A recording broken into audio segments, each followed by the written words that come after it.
Boa noite, pessoal.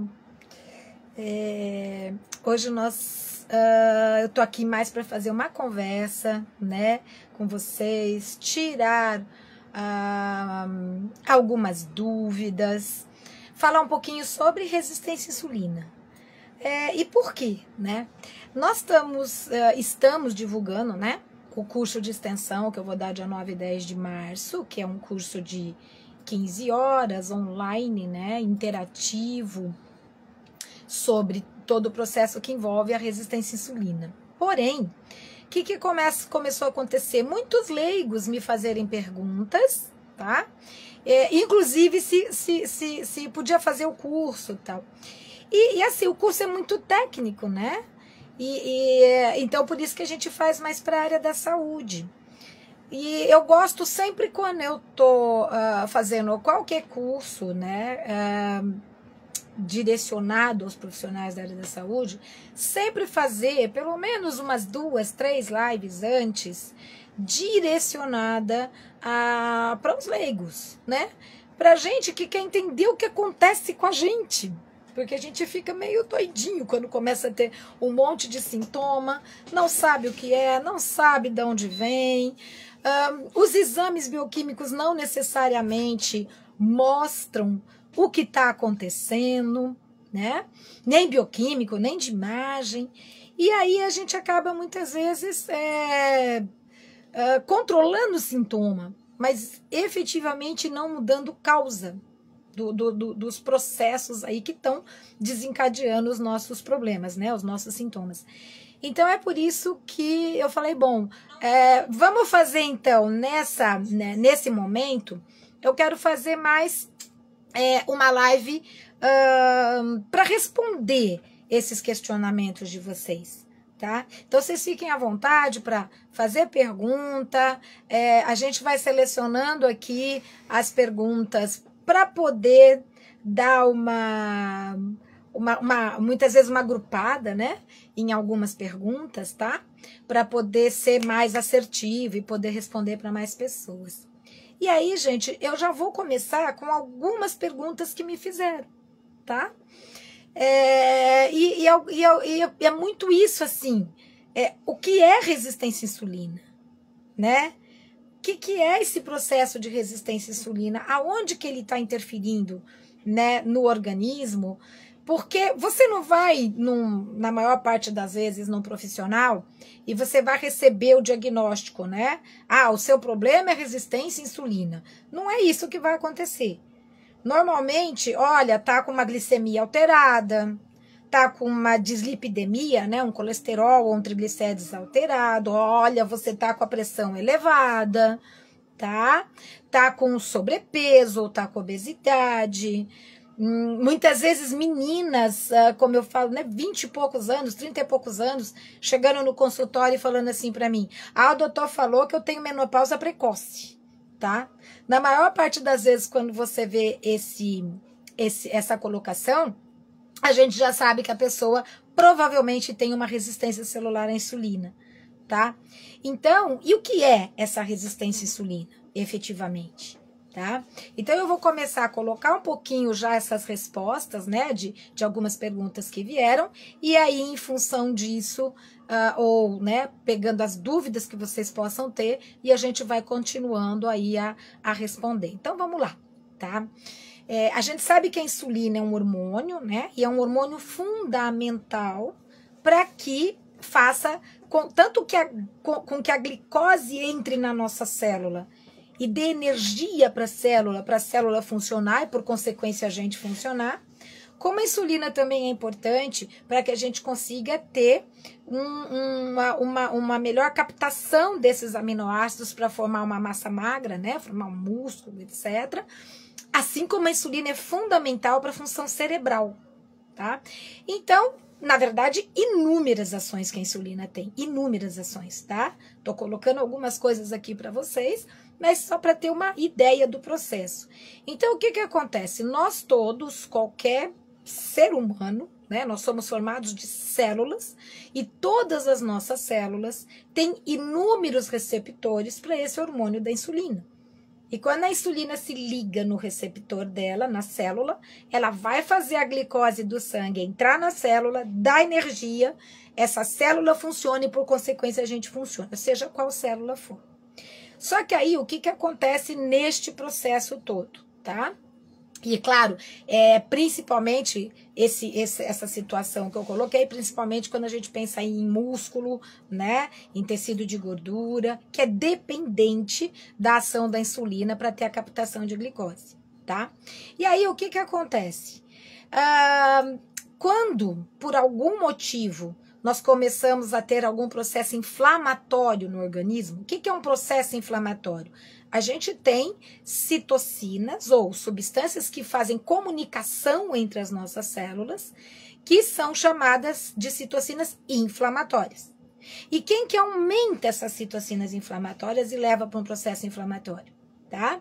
Então, por exemplo, proteínas mal digeridas, que o organismo não consegue eliminar lá no intestino e ela pode ser absorvida e entrar no organismo como uma macromolécula proteica e não como um nutriente. Aí o organismo não entende essa proteína mal digerida como um nutriente, e se não é um nutriente, é um agressor, e esse organismo vai tentar fazer o quê? Combater, né? E quando ele combate, gera aumento dessas citocinas inflamatórias, que começam a circular no organismo, se o organismo não conseguir parar esse processo na hora certa, ou seja, combater um agressor e parar na hora certa. Quando isso não consegue acontecer, então essas substâncias começam a aumentar no organismo. Mas se a gente tiver uma desbiose intestinal, o que é a desbiose intestinal? O nosso intestino e o nosso organismo, a gente tem, se a gente for falar em termos de células microbianas, né, de bactérias, nós temos para cada célula humana pelo menos 10 bacterianas. Essa microbiota que vive em comunhão com o nosso organismo, né, a gente tem a maior porcentagem dela no intestino. E ela é composta de boas bactérias, de bactérias de potencial patogênico, de fungos. Só que quando o organismo está saudável, as bactérias saudáveis estão sempre em prevalência. E vários fatores podem fazer a gente perder essas bactérias saudáveis. Desde deficiências nutricionais, proteínas mal digeridas, que são alimento de fungos e más bactérias, açúcar refinado, que é alimento de fungos e más bactérias, aditivos químicos de ultraprocessado, que destrói as bactérias saudáveis, estresse, medicamentos. Então, vários fatores podem fazer a gente perder essas bactérias saudáveis. E se isso acontecer, tanto fungos como más bactérias podem conseguir se proliferar. E principalmente o que a gente chama, né, aí de bactérias gram-negativas patogênicas, elas produzem uma toxina chamada LPS, ou lipopolissaccáride. E essa toxina, se ela for absorvida, né, então é chamada de endotoxina, se ela for absorvida, ela gera no organismo um boom inflamatório e começa a aumentar muitas substâncias pró-inflamatórias. Então, tanto por desbiose, como por proteínas mal digeridas, como por estresse, aumento dos hormônios do estresse e vários outros fatores, tá? A gente pode começar a ter aumento de substância pró-inflamatória no organismo sem que o organismo consiga controlar esse processo. No momento inicial, isso é chamado de inflamação crônica de baixa intensidade, porque essa quantidade de substâncias ainda não são suficientes para que a gente tenha um sintoma perceptível. E eu costumo brincar, falar que enquanto está nesse quadro, né, dessa inflamação subclínica, a gente também pode chamar de safado e come quieta, porque está fazendo um estrago atrás do outro, a gente só não percebe. E quando a gente tem um processo onde o ataque é maior que a defesa, essas substâncias elas se tornam numa quantidade maior, circulante, e se a pessoa tiver predisposição genética, aí essa insulina pode ocupar, essas substâncias pró-inflamatórias podem ocupar o receptor da insulina. Quando essas substâncias ocupam esse receptor, né? Como diz o Fabrício, ela só dá um beijinho no receptor e vai embora. Mas quando isso acontece, modifica essa ação da insulina e a glicose não entra na célula como deveria. Então, dependendo de quantos receptores forem alterados, são sintomas que a gente pode ter. Se vários receptores forem alterados e a insulina não consegue ter uma ação adequada, essas substâncias inflamatórias inibem essa absorção adequada da glicose, a gente começa a ter falta de energia. Então, alguns sintomas possíveis, eu acabo de comer e preciso de um doce. Ou eu acabo de comer e me dá um sono infernal. Ou passa um pouquinho que eu comi e parece que eu não comi direito.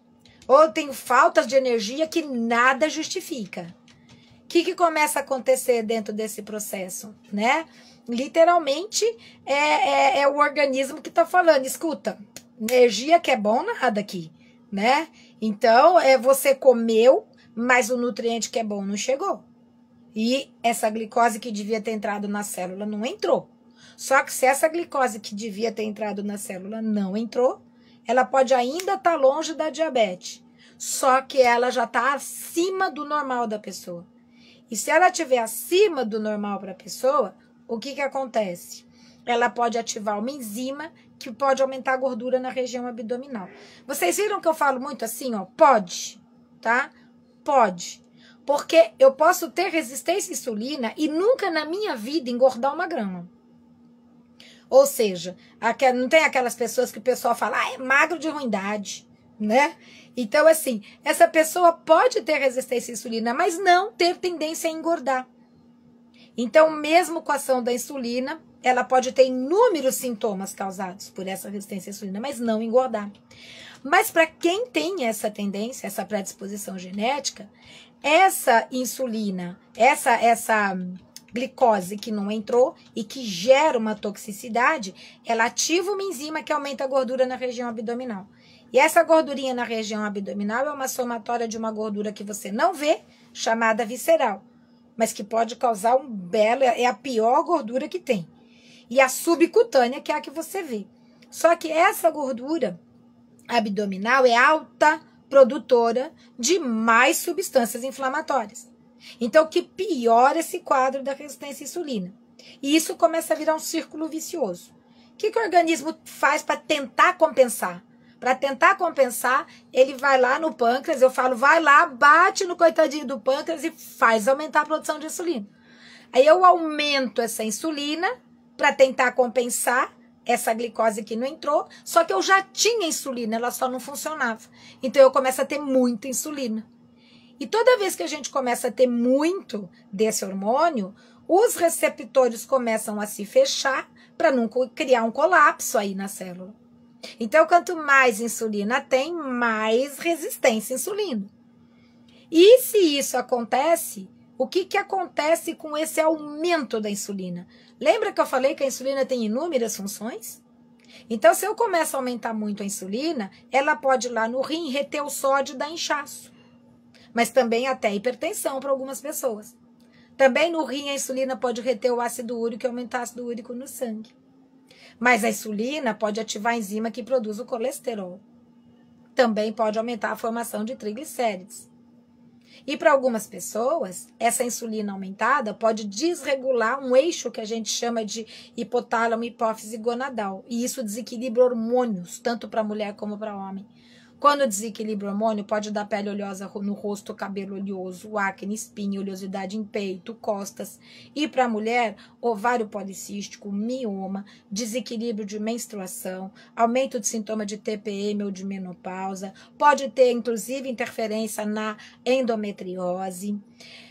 Infertilidade, melasmas, né, manchas na pele. E a ação da insulina desequilibrando esse eixo, né, hormonal associado a problema de circulação, tá? Esse eixo ele pode também levar a aumento de gordura em braço, quadril e coxa.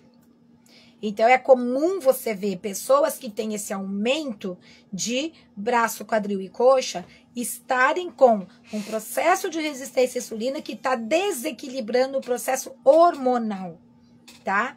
E normalmente aliado a problema de circulação. E pensando nesse quadro, quando a gente começa a ter estes sintomas, né, nem sempre isso vai ser ligado à resistência à insulina. Principalmente se não existiu uma obesidade ou não existiu uma diabetes. Porque normalmente, quando você fala em resistência à insulina, o pessoal fala diabetes, resistência à insulina, obesidade. Então, vamos inverter a história.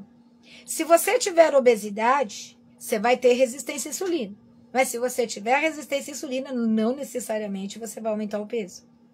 Então, é um processo que depende primeiro da predisposição genética para ter a resistência à insulina. E quando eu tenho a resistência à insulina, ainda a predisposição genética que fala qual órgão de choque mais sensível eu vou ter. E aí ele que sofre essa consequência. Só que se a gente não identifica isso, eu não identifiquei esse processo, tá? Então, muitas vezes eu tô lá com o ovário policístico tomando pílula anticoncepcional para controlar o sintoma. Eu tô com acne, espinha, principalmente se é adolescente, tomando Roacutan e outras, né, drogas para controlar. Ou seja, eu vou no controle do sintoma.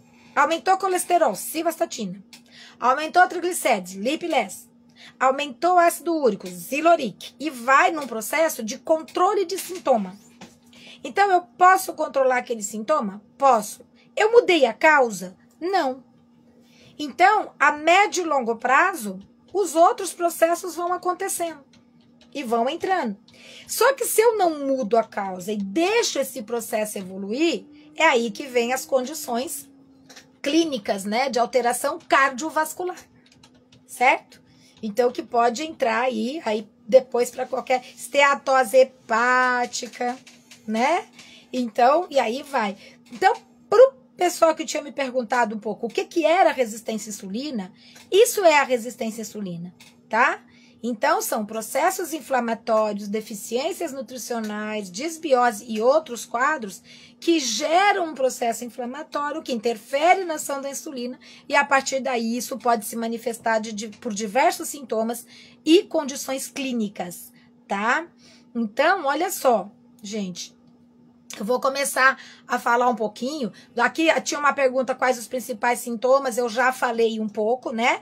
Claro que é muito mais amplo, né, gente? Mas eu tô resumindo os principais pontos, tá? Por exemplo, a apneia do sono tá relacionada com resistência à insulina, né? Já falei da esteatose hepática, já falei das alterações de melasma, e aí, efetivamente, a parte cardiovascular, né? Doenças cardiovasculares de uma maneira geral. Então, olha só, tem a Adriana, né, que tá colocando aqui, tenho resistência à insulina e todos os, acho que marcadores, né, que você colocou aqui, ligeiramente aumentados. Triglicérides, cortisol, pressão, glicose, inchaço nas pernas. Se comer errado, demais, né, Adriana? Mas sou magra e não tenho barriga. Você tá vendo, Ninuna? Você tá relatando aqui esse quadro que eu falei, que não necessariamente a gente vai engordar ou ter gordura abdominal muito alta, entendeu? Mas muitas vezes com vários outros marcadores alterados. Então, por isso que a gente tem que pensar nesse quadro de uma maneira muito mais ampla, né? E aí, quando a gente fala deixa eu ver só que a Maíra colocou aqui. Eu tirei o útero há 6 meses por conta de vários miomas, né? Fiz ultrassom e agora estou com um nódulo no seio.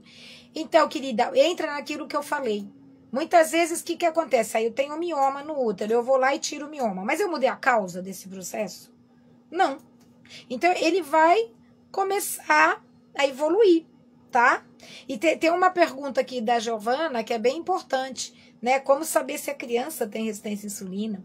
Então, em menina, por exemplo, menarca precoce. Aquela menina que começa a ter sinais de amadurecimento muito novinha, né? Que começa a já ter ou a formação de pelos, ou de seio, ou de menstruação muito cedo. Então, normalmente, são marcadores de amadurecimento que começa muito cedo, chamada menarca precoce, tá? Em meninos, muitas vezes, ginecomastia, né? Que é o aumento de seio. Agora, quais são os sintomas que são clássicos, tá? Aumento de colesterol, aumento de triglicérides, aumento de pressão arterial, alterações de glicemia, aumento de peso, muitas vezes no sobrepeso.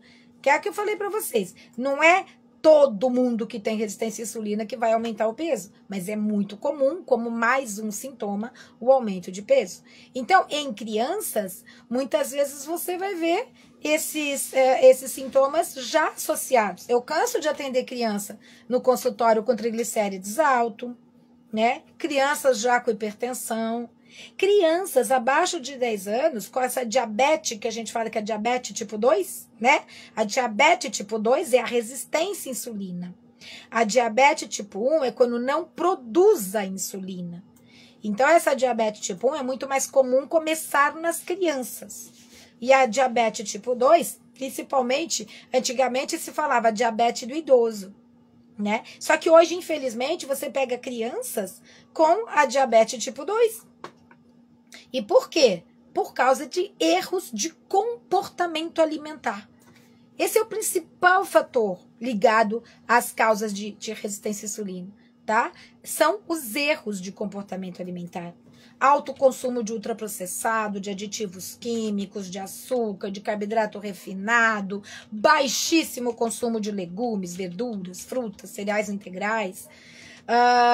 Erros tanto de qualidade como de regularidade, de horários. Então, são vários fatores dentro da alimentação que hoje contribuem para esse desencadeamento, né? Deixa eu ver que a Patrícia colocou aqui. Meu paciente com 13 anos está com ácido úrico de 7,3, né? Para quem não sabe bem o que é isso, tá? Então, o ácido úrico, ele tem uma ação antioxidante no organismo, ele está presente naturalmente no organismo, então ele não é um problema, tá? Mas ele tem, como qualquer nutriente, a gente fala, né? Ou substância presente no organismo, se falta dá problema, se sobra dá problema, tá? Então, se o ácido úrico começa a aumentar acima da normalidade, tá? Que para cada faixa etária é um valor, tá? Mas normalmente quando ele já tá acima de 5, a gente já tá ali, né, de olho, né, para ver o que tá acontecendo. Aí você pega uma criança com 13 anos, 7,3, ácido úrico é alto.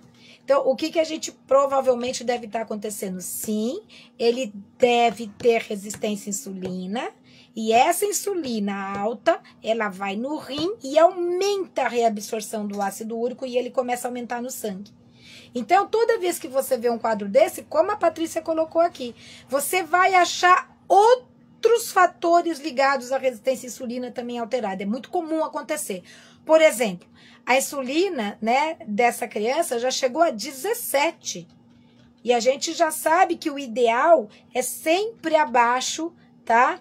Abaixo de, dependendo da idade, abaixo de 9, abaixo de 10, abaixo de 8, é sempre mais para baixo. Então, normalmente a insulina em 17 é sinal que o organismo já está compensando e tentando aumentar essa insulina, tá? Agora ela falou que já está com 11, né? E a glicose também, a glicose chegou a 100. A gente sabe que o normal da glicose é até 99, mas quando ela já está nessa faixa de 90, já está mais alto do que seria o ideal para o organismo. Agora, criança, 13 anos, glicose em 100, não dá para a gente falar que é normal. Já está tendo alteração. E aí a Patrícia ainda coloca aqui, ó, super magro e esportista, tá? Porque uma coisa bem importante, tá, gente? A atividade física regular, moderada, frequente, ela aumenta a utilização da glicose pela célula, independente da insulina. E ela ajuda vários fatores que melhoram a resistência à insulina, inúmeros fatores, tá? Então, com certeza, a atividade física é um ponto muito bom. Aí você pega, como a Patrícia colocou, alimentação bem boa, esportista. Então, o que pode estar acontecendo aí? Então, quando a gente fala alimentação bem boa, né, Patrícia? Entra um pouquinho aquilo assim, boa para quem? Tá? Porque muitas vezes, aquele alimento que para aquela pessoa é legal, para o vizinho não é e vice-versa. E outra coisa, um dos principais fatores que determinam o processo inflamatório é a digestão proteica. Então, muitas vezes, a pessoa já nem consome alimentos que são insulinogênicos ou inflamatórios, como leite de vaca, como glúten, como ultraprocessado. Mas se ela não estiver tendo uma boa digestão proteica, então muitas vezes essa má digestão proteica compromete o processo e continua favorecendo essa resistência à insulina. Então, uma dica sempre aí, Patrícia, é observar a digestão, tá? Observa a digestão, veja se tipo sanguíneo A é muito comum de não produzir direito suco digestivo gástrico, né? Observa se come e não tem formação de gases, não estufa, a comida não volta, não fica rotando, não tem intestino preso. Você falou considerar desbiose, Patrícia? Considerar desbiose. Mas muitas vezes a desbiose já vem por uma não boa, por uma digestão não muito boa, que começa no estômago, por não produzir direito um ácido clorídrico. Ah, então isso daí tem total relação? Mas nem pisca, com toda certeza. Tá? Essa digestão proteica é fundamental para evitar o processo inflamatório, e o processo inflamatório pode desencadear, para quem tem predisposição genética, a resistência à insulina, tá bom? Fidalga. A gineco mandou tirar arroz, perdi peso muito rápido e o buchinho tá aqui. Então, né, querida? Não adianta a gente ficar tirando carboidrato, tá? A gente tem que adequar carboidrato. Carboidrato é fundamental para o sistema nervoso central. É fundamental para que a gente preserve a proteína, para a proteína seguir e formar hormônios, enzimas, neurotransmissores, né? Então, não é tirar um carboidrato que vai fazer uma pessoa emagrecer. Ela pode até empobrecer, tá? Perder músculo, água, glicogênio, mas não emagrecer. Então, toda vez que você vê que existe um processo de sobrepeso, né? Que existe alguns sintomas relacionados à resistência à insulina, a gente tem sempre que pesquisar a causa. Tá? Proteínas mal digeridas. Aquela proteína que ninguém de nós digere. Glúten, leite, soja, tá? Amendoim. Leite de vaca, além dele ter proteína de não digestão ou difícil digestão, ele comprovadamente é insulinogênico. Então, ele aumenta mais ainda a insulina. Então, ele é um causador de resistência à insulina. Tá? Então, claro que sempre para tirar principalmente o glúten, porque o leite de vaca não tem problema para quem fala, vou experimentar ficar um mês sem leite. Ok. Leite de vaca, açúcar, amendoim, enfim, esses alimentos, nenhum problema. O glúten a gente tem que tomar cuidado. É muito importante passar por um profissional, né, que seja dessa área, que entenda o que está avaliando. Por quê? Porque se a gente tira o glúten de uma pessoa e essa pessoa tem doença celíaca, então você pode dificultar o diagnóstico. E o glúten é sim um grande causador de resistência à insulina. Então é muito importante avaliar esse processo. Mas às vezes não é só isso, às vezes a gente até tirou os alimentos inflamatórios, mas não está digerindo bem.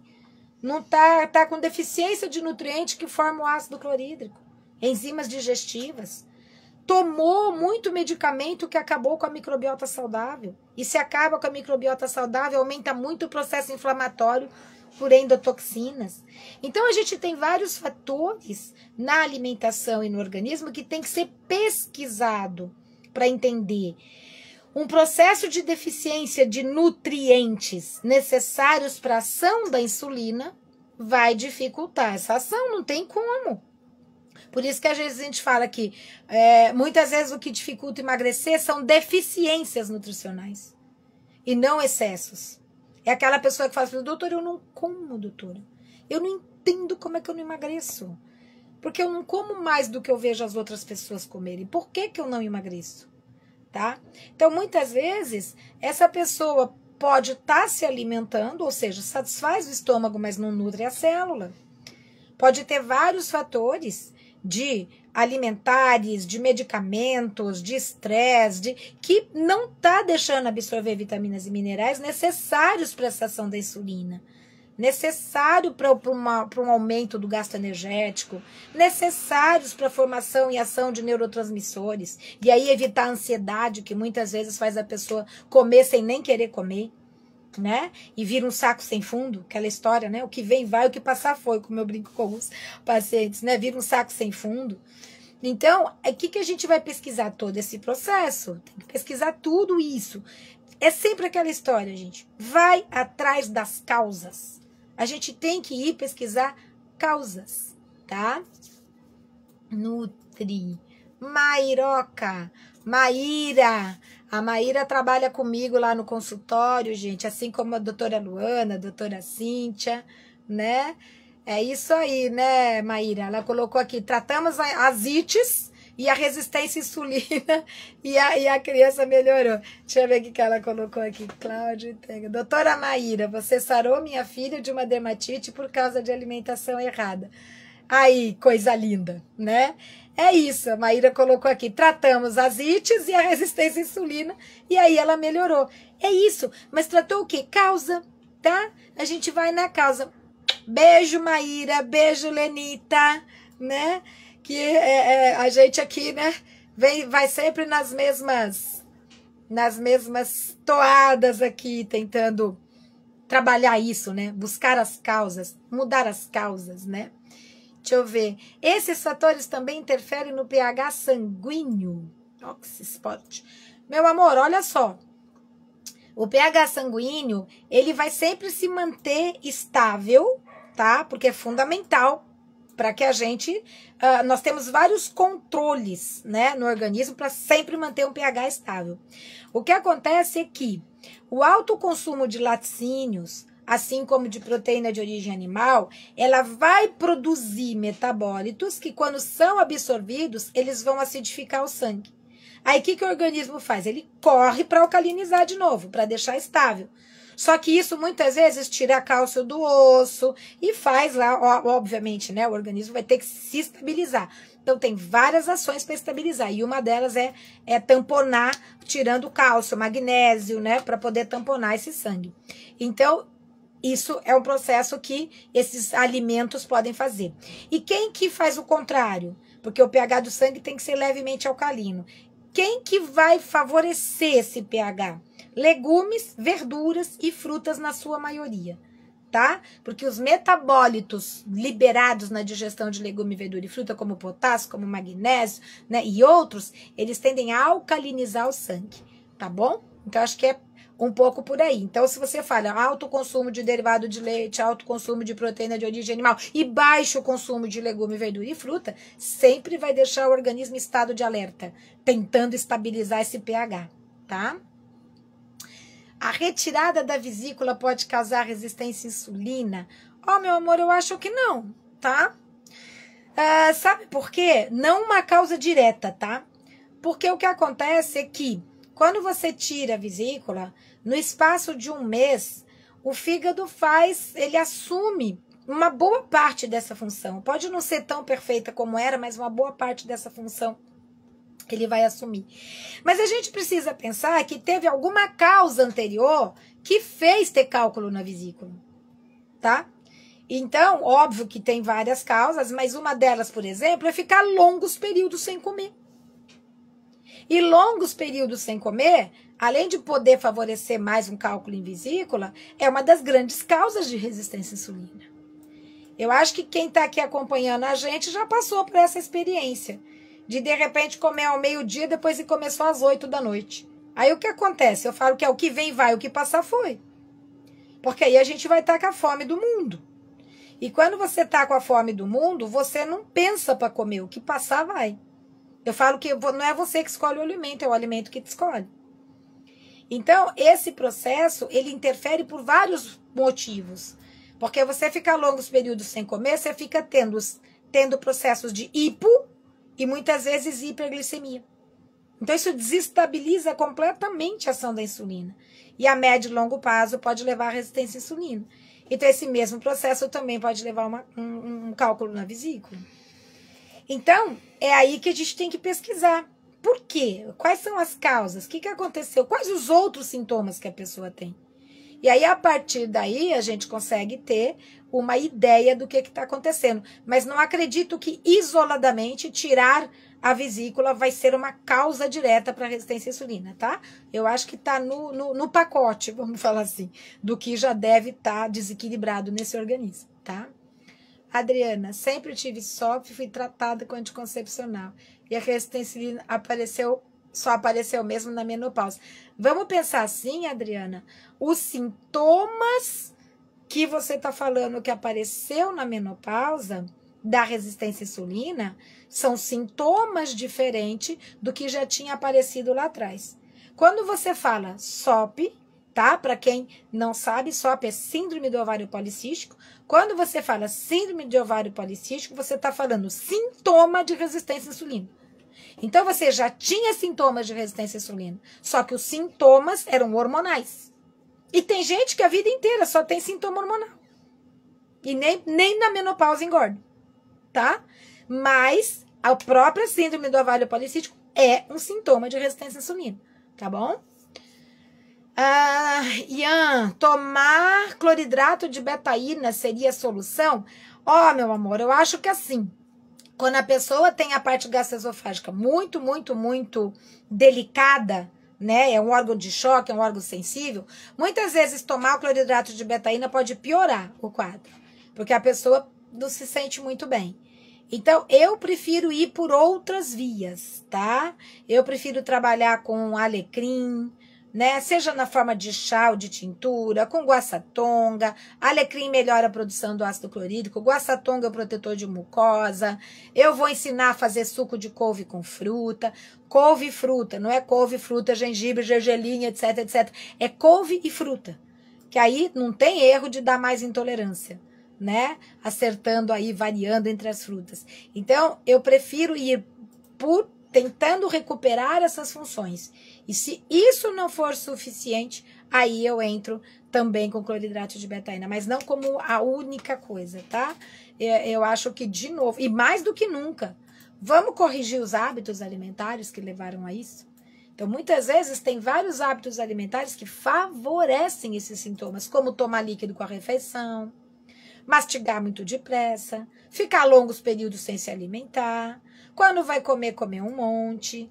Há vários alimentos que provocam distúrbios gastroesofágicos, por exemplo, cítricos, tá? O grupo da laranja é rico em salicilato. É muito comum ser desencadeante de distúrbio gastroesofágico. Então, eu acho que tem que pesquisar de novo, a gente volta sempre para a mesma ladainha, né? Vamos pesquisar a causa. Quando você pesquisa a causa, você chega lá, né?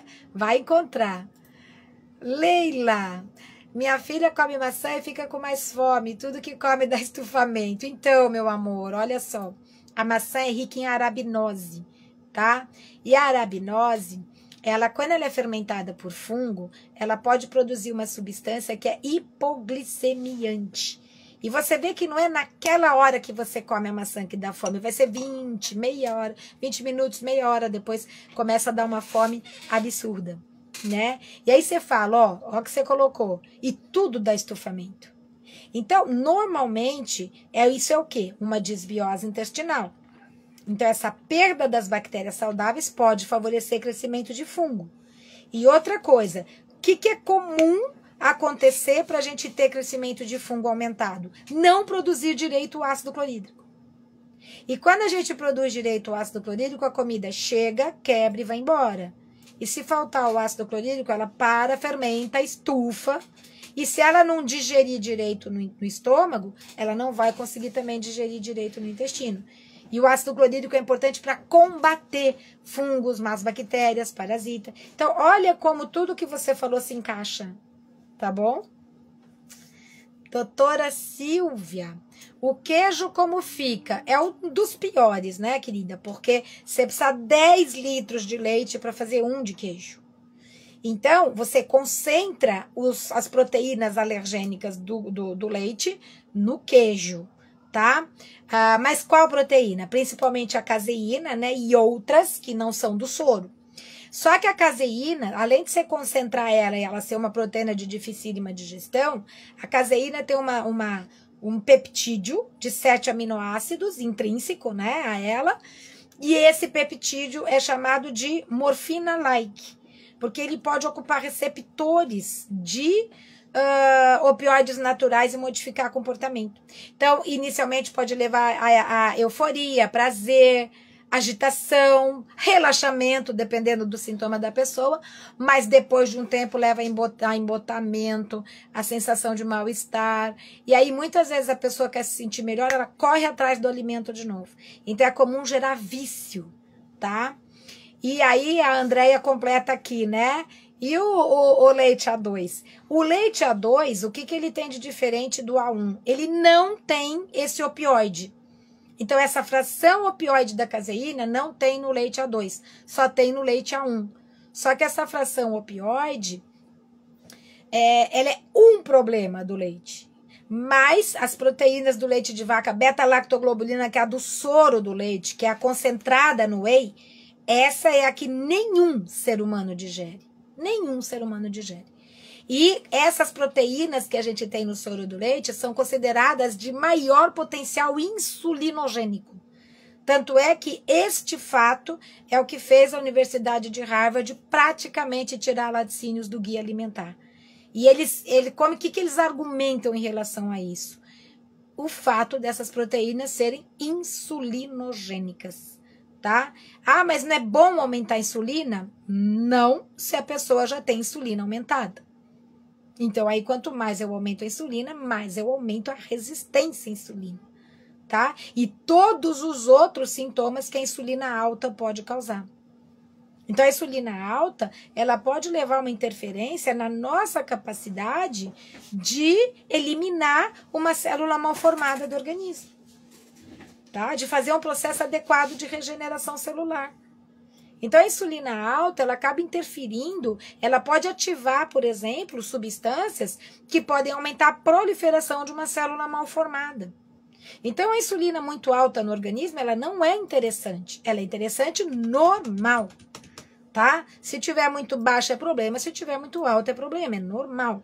Então, não adianta eu tomar coisa que me aumenta a insulina, que isso, né, para a maior parte das pessoas, isso não vai ser uma coisa benéfica, tá bom? Ô, Rosa, eu acho que o whey é um dos grandes junk foods que existe, tá? Então, assim, sem dúvida nenhuma, para mim é um dos maiores causadores de problema que existe, tá? O whey é a base do soro do leite, da concentração de proteína do soro do leite, e que muitas vezes é acrescida ainda com caseína, tá bom? Elizabeth, excesso de vitamina A sem suplementação. O que pode ser? Meu amor, tem que pesquisar, tá? Tem que pesquisar. Porque, primeiro assim, não é tão comum a gente pegar, tá? Excesso de vitamina A não é muito comum de pegar. É muito mais comum pegar deficiência do que excesso. Então, quando tem excesso de vitamina A, eu vou pegar todos os fatores e pesquisar para tentar entender. Mas o que acontece? Por que eu não te dou uma resposta aqui, ó? Porque eu, na minha prática clínica, não lembro de ter pego um paciente com excesso de vitamina A sem ter tomado, tá? Então, não, para mim, na minha clínica, efetivamente é infinitamente mais comum a deficiência. Tá? Às vezes, pessoas que tomaram medicamentos à base de Roacutan ou outras drogas, aonde são altas doses de vitamina A. E pode ter tomado há um tempo atrás e isso ter se mantido. Tá? Então, vale a pena pesquisar se não teve alguma coisa nesse sentido, tá bom? Ordânia, né? Acho que é isso, tá? Mulher, 40 anos, acne da mulher adulto, mas qual o direcionamento? Meu amor, pode ter certeza que é resistência à insulina, tá? E pode pesquisar, pode procurar essas causas todas que a gente está falando, de proteínas mal digeridas, de baixo consumo de legume, verdura e fruta, falta de produção adequada de suco digestivo gástrico, desbiose intestinal, deficiência de micronutrientes, erros de comportamento alimentar, tá? Então, normalmente vai ser por essa via que a gente vai pesquisar, tá? Que são as maiores causas aí. Deixa eu ver, a Silmara. Ah, o queijo vegano, meu amor, queijo vegano. Teoricamente, você vai ter ele à base de ou legumes ou castanha de caju. Óbvio, tem pessoas que têm alergia à castanha, também não vai ser legal. Mas, de uma maneira geral, eles são muito bem-vindos, tá? Aqui em casa eu uso. Alguns, porque não são de todos que eu gosto, não. Mas alguns que são mais saborosos e tal, eu até uso aqui. Às vezes a gente até faz, né, em casa também. Mas, de uma maneira geral, não teria problema, não. Tá bom? Silmara, meu filho está com as enzimas alteradas. Seria por causa do whey? Olha, meu amor, quando você tem enzimas hepáticas alteradas, eu tô achando que é enzima hepática que você tá falando, né? Então, é bom sim procurar entender se tem algum processo de hipersensibilidade alimentar. Aí pode ser pelas proteínas do leite de vaca, mas é extremamente comum ser causada pelo glúten. Isso quando fala na hipersensibilidade alimentar. Mas tem várias outras causas, tá? Então, gordura abdominal aumentada pode levar a esse processo, né? A resistência à insulina é comum de levar a gordura abdominal aumentada e ela também pode, esse processo, né, de alteração hepática também pode levar à alteração das transaminases. Então, que são essas enzimas, tá? Então, mais uma vez, é a tal história. Vamos pesquisar. Vamos entender todos os outros sintomas. O que eu costumo falar é, quando a gente fala de um sintoma, a gente não sabe o que é. Quando a gente tem um sintoma, a gente tem que ir atrás dos outros, tá bom? Tem que ir atrás dos outros. Aí, já vi aqui que entrou a Ieda, né? Ieda, Rosigobo, né? Minhas queridas, tá? Que ajudam muito no tratamento dos pacientes, né, junto com a turma, e é isso, né. Ana, minha filha não come no café da manhã, não sente fome, pula o café e vai direto pro almoço, e está com a insulina alta. Então, amor, olha só, uma das causas de acordar sem fome, e muitas vezes a pessoa fala, eu tô enjoada, não tenho fome, não quero comer, uma das grandes causas desse processo chama hipoglicemia. Tá? Então, muitas vezes, ou jantou muito cedo, ou jantou muito errado, foi dormir ou comeu alguma coisa que deu pico e queda de energia e gera um processo de hipoglicemia noturna, tá? Aí esse processo é comum da pessoa acordar enjoada, não quer comer, eu brinco, falo que são os hipoglicêmicos de carteirinha, tá? Também pode ter alguma relação hormonal, tá? Então, tem que sempre pesquisar com um médico, com um clínico e tal. Porém, quando você fala que ela tá com a insulina alta, você não vai ter insulina alta sem ter resistência à insulina. Então, a primeira coisa é tentar entender dentro de todas essas coisas que eu falei, dessas causas possíveis, tá? Porque as mesmas causas que podem estar levando ao aumento da insulina podem estar levando ao quadro de hipoglicemia. As causas são as mesmas, tá? Elas podem ser as mesmas, então tem que pesquisar, mas acredito que é um pouco por aí, tá bom? Então, né, nutrição, saúde, sempre, não sei, né, o nome de quem tá conversando aqui comigo, mas olha só, doutora, o que acha das lectinas nos alimentos? Desde que o mundo é mundo, desde que o alimento existe, ele tem as lectinas, entendeu? E a gente sempre viveu e sobreviveu de comida. Então, sempre quem formou todo o nosso organismo, todas as nossas células, executou todas as nossas funções, foram os nutrientes e fitoquímicos de comida, tá? Do alimento. E eu brinco e falo assim, não é à toa que o homem evoluiu depois do fogo, né? Porque aí você conseguiu aproveitar infinitamente mais esses alimentos. E até em função disso, do cozimento e de, obviamente, a gente vai aprendendo na vida, né? E deixar, por exemplo, as leguminosas de molho, etc., você vai diminuindo a ação das lectinas. Tá? Mas eu não acredito que isso seja um problema para ninguém dentro de uma alimentação saudável, aonde você tem lá o legume, a verdura, a fruta, aonde você tem todos os alimentos em conjunto que vão efetivamente fazer esse organismo funcionar, né? E que trabalha o equilíbrio entre um agressor e um protetor, quando a gente tem esse conjunto. Tá? Então, eu acho que sempre, eu brinco e falo, vai para a alimentação do tempo da vovó, né? HM Dantas. Mostra que nós nutris temos um poder gigantesco na mão para transformar a saúde dos pacientes. Mas nem diga, com toda certeza, né? O nutricionista, aí a gente vê muita gente falar assim, o nutricionista é o médico do futuro, ou a nutrição é a medicina do futuro. Falo, não, gente, a nutrição é a nutrição do presente, tá? Vamos entender como é que esse organismo funciona, e quando a gente entende como o organismo funciona, quando a gente entende a fisiologia nutricional, nós vamos entender que nós somos... As pessoas falam assim, você é o que você come. Não, você é o que você absorve do que comeu. Então, todo o funcionamento do organismo depende dos nutrientes e dos fitoquímicos. Então, sim, meu amor, nós nutricionistas temos muito trabalho pela frente, porque a alimentação tá um caos. E do pessoal realmente achar que o normal social é comer porcaria. E vocês sabem o que eu tô falando, porque muita gente quando fala assim, ah, não, olha, eu não quero ultraprocessado, eu quero comer orgânico, ai, que fresco, que chato, é natureba, é eco-chato, e aí vai, né, tudo isso, tá? Então, com certeza, é um trabalho bem, e além de tudo, trabalho de formiguinha, né, gente?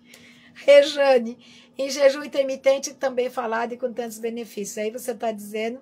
Então, para mim, eu acho que o jejum intermitente é bom para me dar paciente, tá? Não reclamo da vida, tá bom? Eu não estou falando do jejum fisiológico. O jejum fisiológico é aquele que você come 12 horas e para 12 horas. Esse é o jejum fisiológico. É aquele tempo que o organismo precisa para todo o processo de incorporação, porque o pico da renovação celular é durante o sono, né? E esse começa da manhã para esse processo de eliminação. Então, isso é um processo natural e fisiológico, necessário, tá? Agora, porque o grande problema é que nem aplicar direito isso acaba sendo aplicado. Não é aplicado como deveria. Então, nesse processo, o que começa a acontecer? Eu atendo no consultório um monte de vítima de dieta.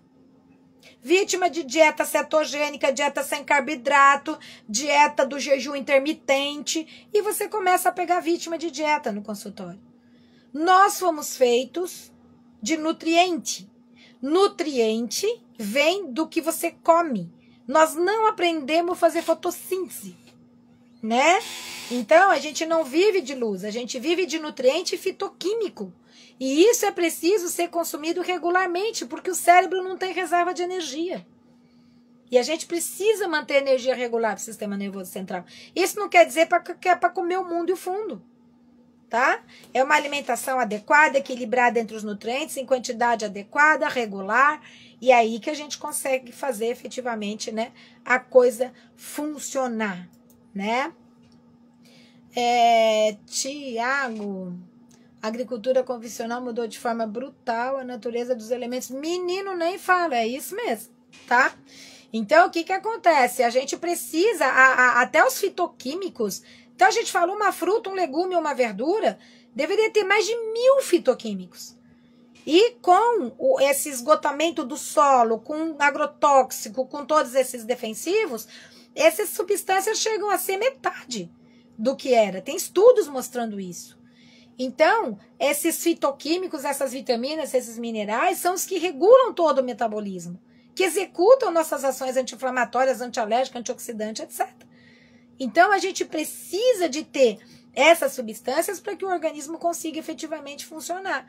E elas, quando vêm do orgânico, elas chegam a ter infinitamente mais fitoquímicos, né, e nutrientes. Fora o fato de não ter a agressão do agrotóxico, né, ainda tem muito mais nutriente, tá bom? Rosa, para quem tem tiroidite, é ou não ruim? Tem essa dúvida. A couve, meu amor, bociogênica? Não. Para que a couve seja bociogênica, você tem que comer um caminhão de couve por vez, tá bom?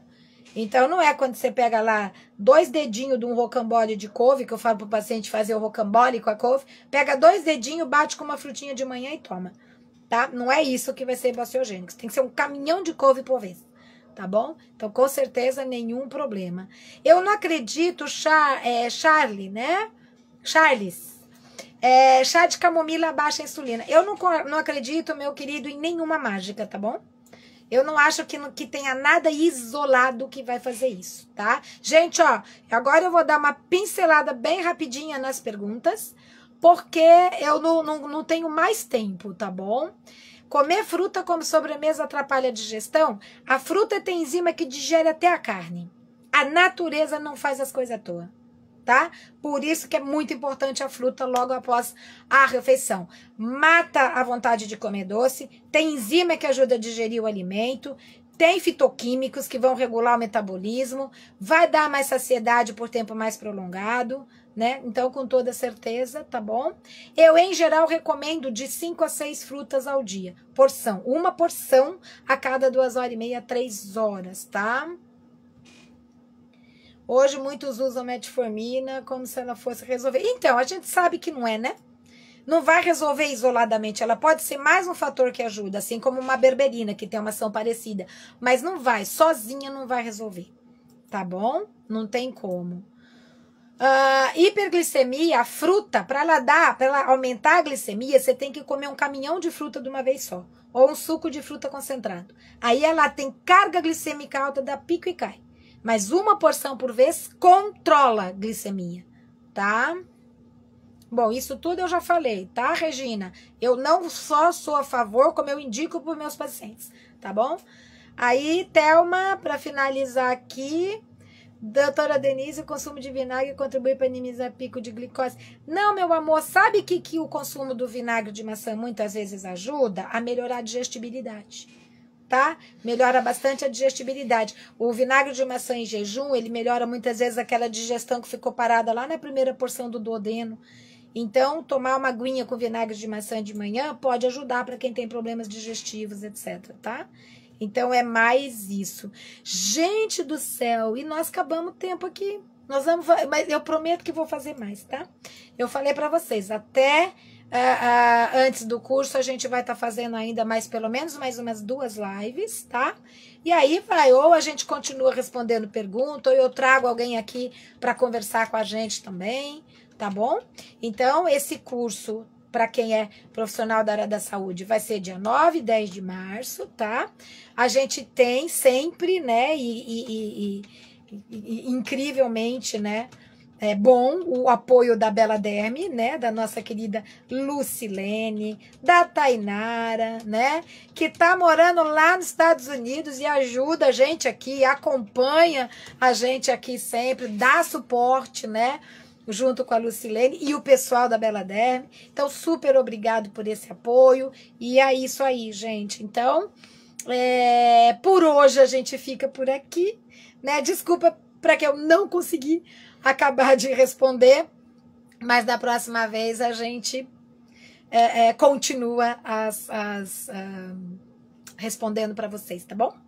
Gente, obrigado para quem ficou com a gente até agora, acompanhou, para quem vai ver. E até a próxima, tá bom?